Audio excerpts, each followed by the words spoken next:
without violence.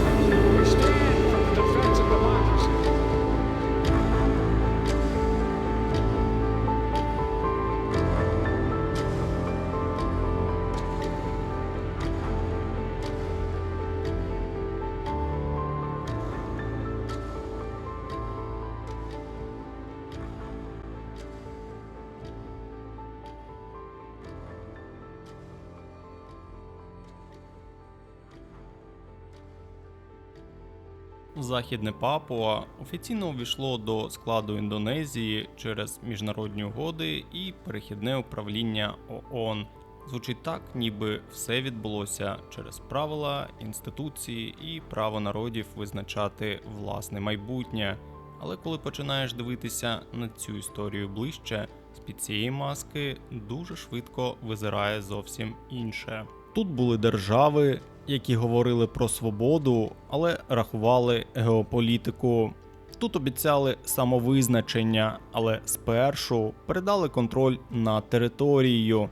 Тут посилалися на міжнародні процедури, але реальний голос папуасів виявився найслабшим. І тут були ресурси, які зробили територію важливою не тільки для політиків, а й для великого бізнесу. Далі по кроках розберемо, з якого моменту почався цей спір, чому ООН не стала гарантом справедливого рішення, як холодна війна змінила правила гри і що насправді стояло за історією, яку світ запам'ятав як акт вільного вибору.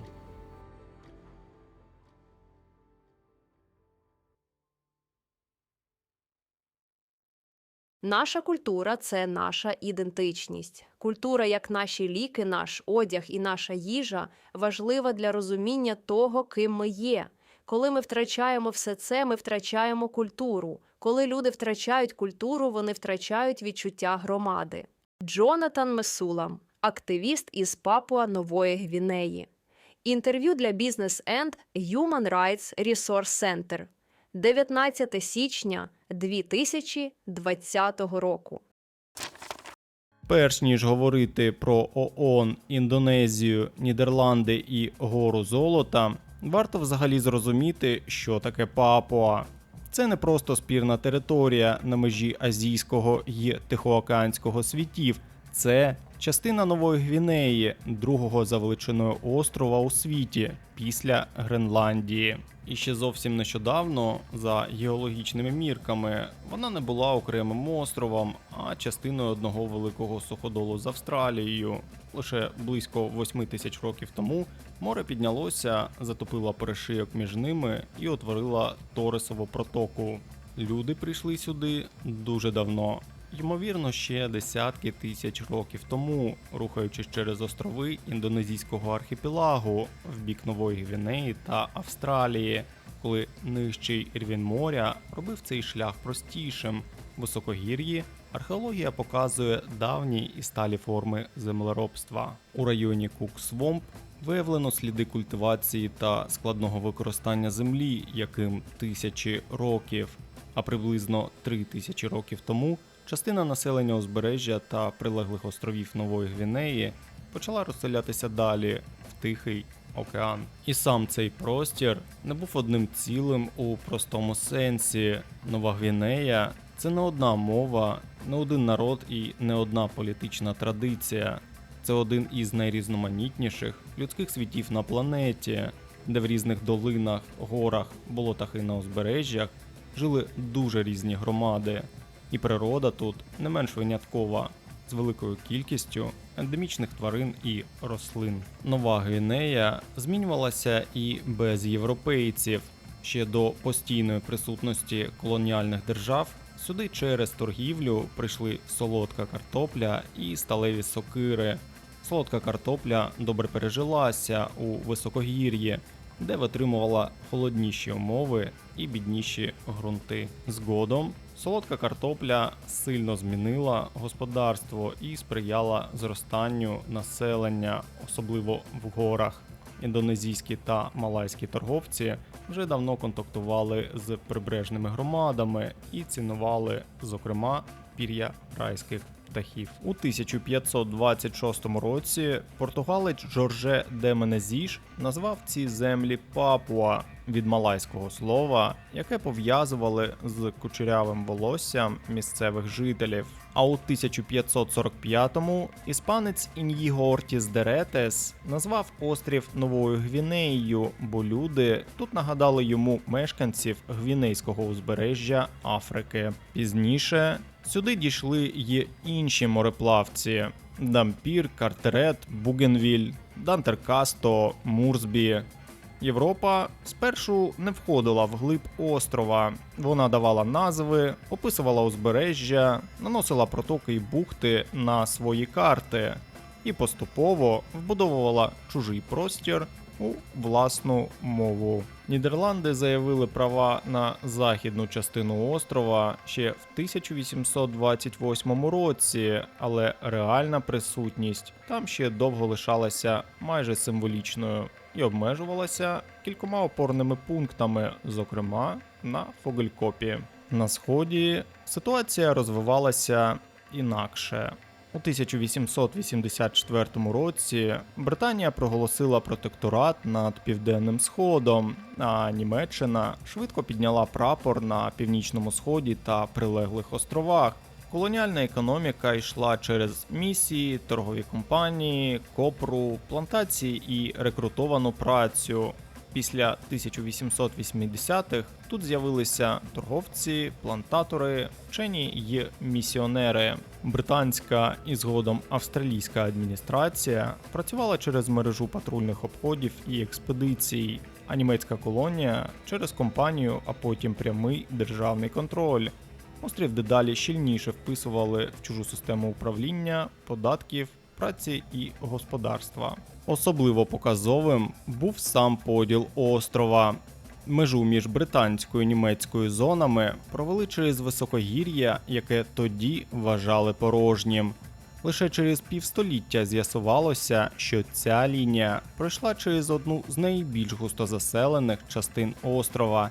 На картах імперії давно намалювали кордони, але людей, через яких ці кордони проводили, вони майже не знали. Німецька присутність урвалася з Першою світовою війною. У 1914 році цю територію зайняли австралійські війська, а після поразки Німеччини колишня німецька Нова Гвінея прийшла під австралійський мандат Ліги Націй. У 1930 році стало особливо видно, наскільки мало європейці знали про острів. Саме тоді золоторозвідники вийшли до прихованих долин центральних гір, де жили величезні спільноти, приблизно 1 мільйон людей, майже чверть тодішнього меланезійського населення Папуа і Нової Гвінеї. Для європейців це виглядало як велике відкриття, але ці спільноти давно жили там, торгували з низинами і мали власний складний світ, якого колоніальна влада просто не бачила. Друга світова війна перетворила Нову Гвінею на частину Великого фронту. У 1942 році японські війська висадилися на півночі острова і пішли через Кокотську стежку в напрямку Порт Морсбі. Бої за Буна, Гону й Санананду зробили Нову Гвінею однією з головних зон війни в регіоні. Після цього острів став одним із ключових просторів між Південно-Східною Азією та Австралією. Але війна не стерла старий колоніальний поділ, вона його закріпила. Один острів увійшов у післявоєнний світ уже з 2 різними політичними долями. Коли імперії почали відступати, Нова Гвінея не отримала одного спільного шляху. Деколонізація прийшла сюди нерівно. Східна частина острова пішла під австралійське управління і далі рухалася через міжнародну опіку. Західна залишилася під владою Нідерландів. Старий колоніальний розріз пережив самі імперії. Із цього розрізу вже виросте вся наступна драма, де в гру війдуть Індонезія, ООН, холодна війна і великі гроші.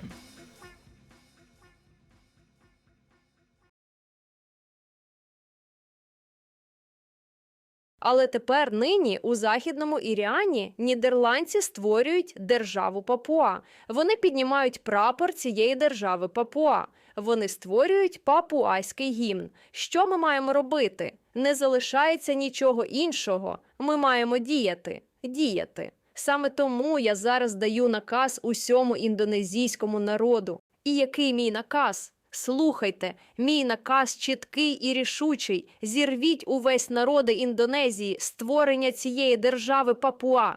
Який мій наступний наказ? Підніміть увесь народи Індонезії почесний червоно-білий прапор у Західному Іріані. Я даю цей наказ чітко і рішуче. Промова президента Сукарно про визволення Західного Іріану 19 грудня 1961 року. У 1949 році Нідерланди визнали незалежність Індонезії, але західну частину Нової Гвінеї залишили за собою. Для Джакарти це означало незавершену деколонізацію. Якщо Індонезія успадковує колишню колонію, то чому цей шматок мапи лишається осторонь? Для Гааги логіка була іншою. Західна Нова Гвінея – окрема територія з окремим майбутнім. Для молодої Індонезії ця суперечка швидко вийшла за межі карти.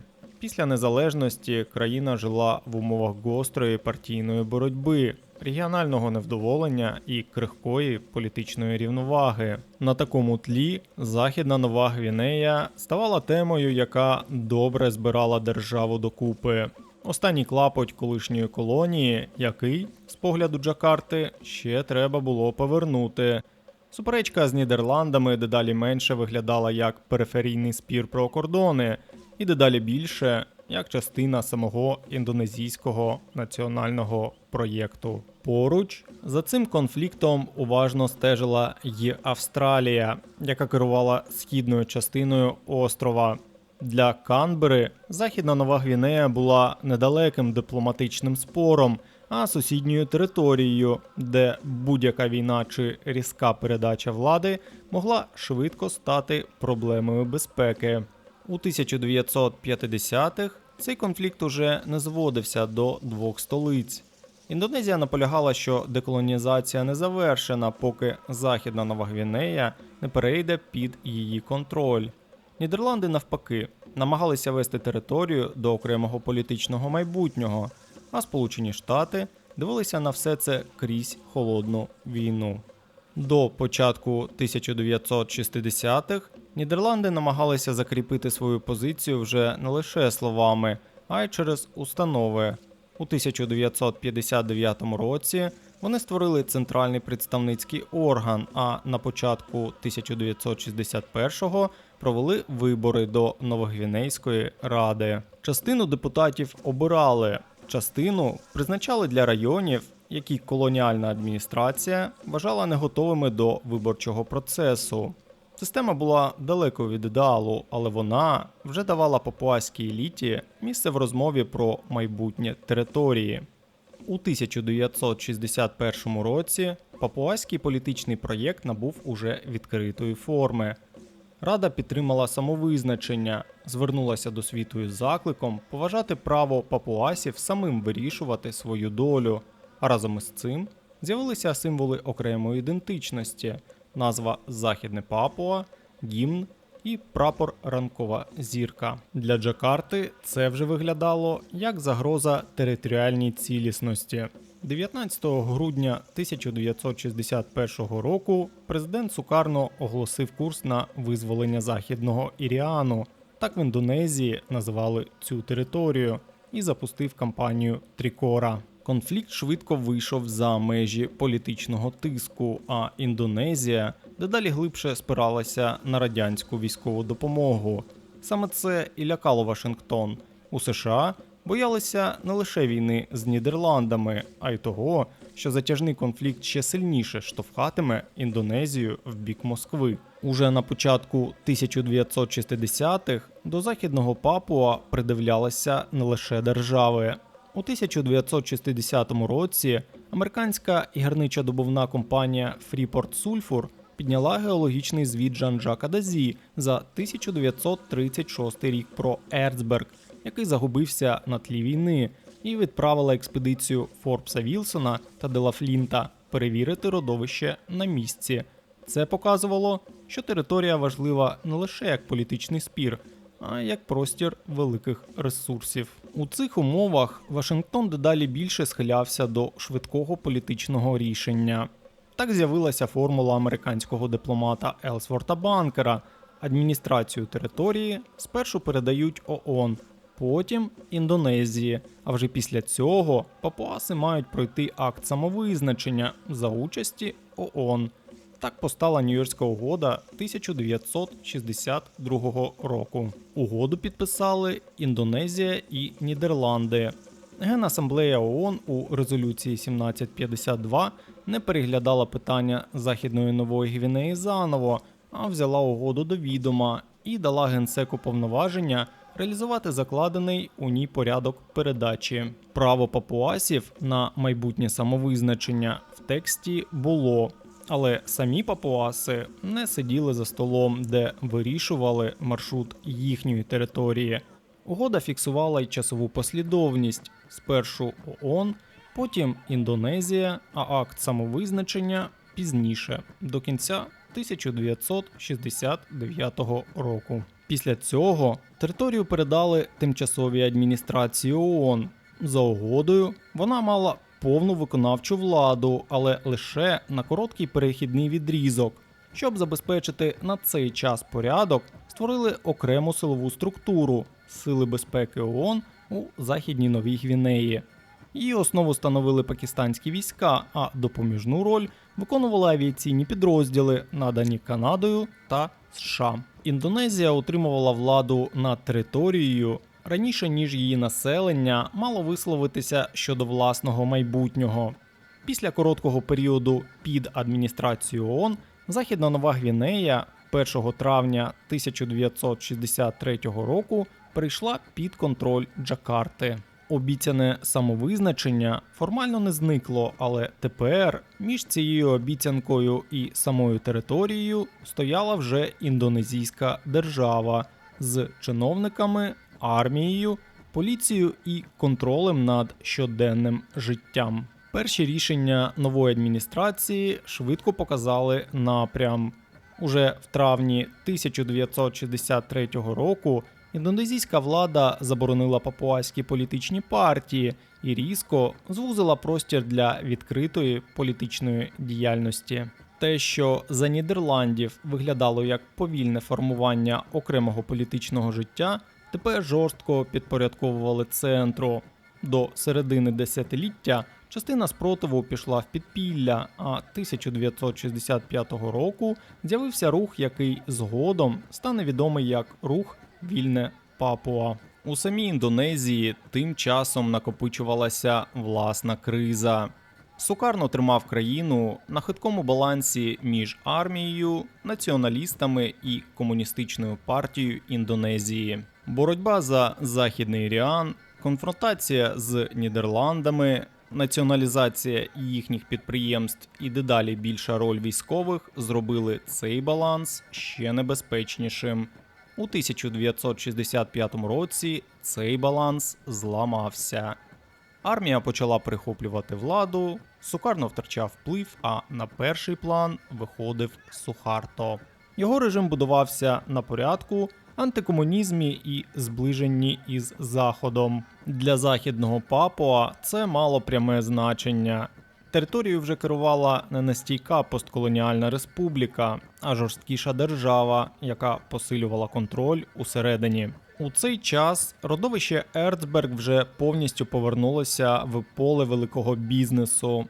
7 квітня 1967 року Фріпорт підписала з урядом Індонезії контракт на видобуток і отримала ексклюзивні права на Ерцберг та на поклади в радіусі 10 кілометрів довкола нього.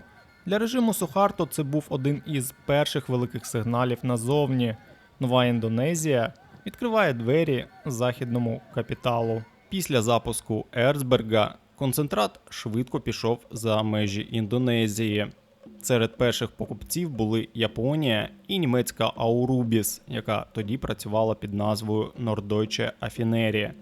Західне Папуа стало не лише провінцією на карті, воно стало джерелом металу для промислових ланцюгів, у яких сиділи не тільки Індонезія і Фрипорт, а й великі економіки далеко за межами острова. Коли в 1969 році все ж дійшло до акту самовизначення, його провели не як загальне голосування всіх дорослих мешканців, про яких йшлося в Нью-Йоркській угоді. Індонезія організувала процедуру через спеціально відібраних представників, яких зібрали у 8 округах.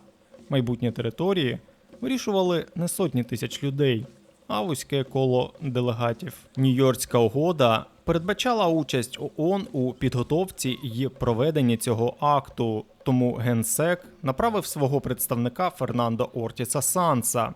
Але порядок уже визначила індонезійська влада. Вона формувала представницькі ради, визначала склад учасників і контролювала саму процедуру.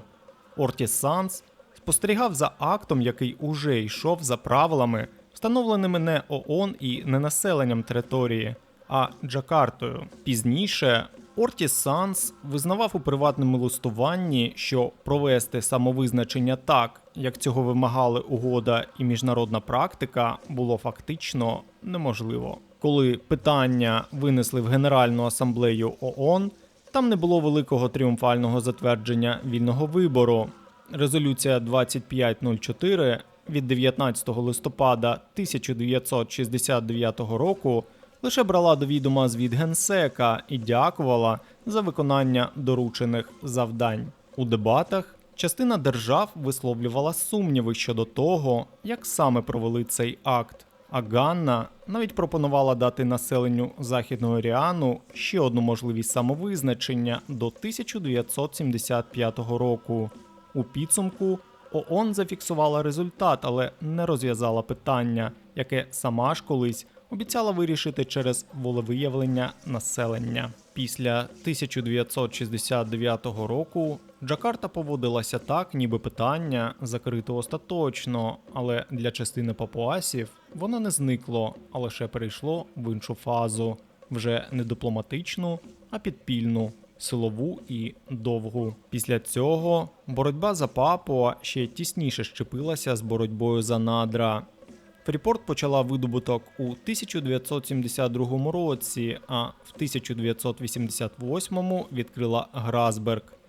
За оцінками самої компанії, сьогодні Грасбергський район має найбільший у світі золотий запас і один із найбільших запасів міді, які можна видобути. Мідь потрібна електромережам, заводам, зброї, електромобілям і зеленій енергетиці. А золото потрібно фінансовим ринкам, електроніці і промисловості. Тому навколо Папуа давно стоїть не лише питання прав людини, там стоїть питання металу, без якого сучасна економіка не може жити. Разом із цим змінювалося і саме життя в регіоні.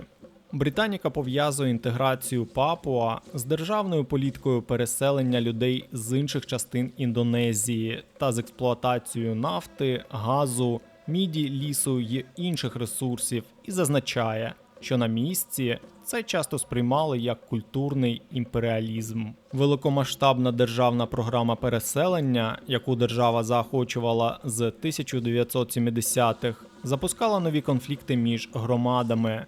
Тобто після 1969 року міняли не лише прапор над територією, міняли демографію, економіку і саме середовище, в якому мали жити корінні папуаси. Упродовж наступних десятиліть це питання нікуди не зникло.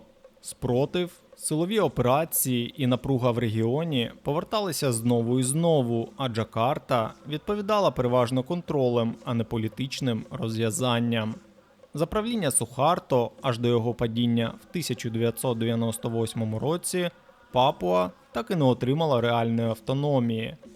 Після падіння режиму Джакарта спробувала зайти з іншого боку, вже не тільки силою, а й обіцянкою автономії. У 2001 році Індонезія ухвалила для Папуа спеціальний закон, який мав показати, Центр готовий дати регіону більше прав і більше голосу у власних справах. Навіть там, де влада йшла на поступки, вона одразу визначала межі. Папуа дозволяли мати власний політичний простір лише доти, доки це не зачіпало індонезійський суверенітет. У січні 2002 року Іріан Джая офіційно стала Папуа. Та вже в 2003 році центральна влада, не радячись ані з місцевою владою, ані з жителями, розділила територію на Папуа і Західний Іріан Джая. У 2019 році стара історія знову вийшла на поверхню вже в сучасній Індонезії. Після расистських образ на адресу папуаських студентів у Сурабаї в Папуа спалахнули масові протести. Human Rights Watch пов'язала ці заворушення з расизмом проти папуасів і розкритикувала рішення уряду вимкнути інтернет у регіоні. У 2022 році індонезійський парламент запустив новий переділ Папуа. Комісія Другої палати представників проголосувала законопроєкти про нові автономні регіони, а парламент ухвалив створення Південного, Центрального і Гірського Папуа. Більше провінцій, більше столиць, більше губернаторів, бюджетів, чиновників і силових структур. Великий папуаський простір розібрали на менші адміністративні частини. Але питання 1969 року так нікуди і не зникло. Воно повертається в протестах, у військових операціях, у вимкненому інтернеті, у нових провінціях і в тиші великих демократій. Папуа знову чують як проблему порядку, безпеки і ресурсів, а не як народ, якому колись пообіцяли право самому вирішити власне майбутнє. На цьому місці я хочу зупинитися. Висновки з цієї історії кожен зробить сам. Для мене вона в кількох моментах боляче перегукується з нашою з вами історією, коли долю народу обговорюють у чужих столицях, коли право називають процедурою, коли замість гарантій лишаються заяви, занепокоєння і красиві слова про стабільність. На завершення скажу лише одне. Щоб наші долі не залежали від чиїхось обіцянок, слів про карти і політичної погоди у великих столицях, нам потрібна власна сила, своє військо, своя держава, своя пам'ять. І тверезе розуміння, що свободу не зберігають словами. Тож підтримуйте військо, любіть Україну і не забувайте, хто у нас з вами спільний ворог.